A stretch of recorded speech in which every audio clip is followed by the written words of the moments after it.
Hello, কেমন আছো সবাই? আমি সুনন্দা, আশা করছি সবাই ভালো আছো।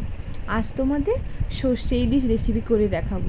চলো, মাছে লবণ আর হলুদ ভালো করে মাখিয়ে মিক্সিতে সর্ষে, কাজু, পোস্ত, কাঁচা লঙ্কা পেস্ট করে নিব। দিয়ে মাছে ম্যারিনেট করে ওপরে সর্ষের তেল দিয়ে ঢাকা দিয়ে 30 মিনিট মতো রেখে দিব। মা বলল, আমি সব রান্না করছি, তুই শুধু সর্ষে ইলিশটা রান্না করে দে। বললাম আচ্ছা ঠিক আছে। দিয়ে জানো তো, মাঝে মাঝে মনে হয় তোমাদের সঙ্গে যা যা করি সব কিছু শেয়ার করি, কিন্তু আর হয়ে ওঠে না। তারপর ম্যারিনেট করা মাছটাকে হালকা আঁচে বসিয়ে দিব গ্যাসে। উপরে কাঁচা লঙ্কা চেরা দিয়ে সামান্য জল দিয়ে হালকা আঁচে মাছটাকে ভালো করে ফুটিয়ে নেব। মনে হচ্ছে হয়ে এসছে।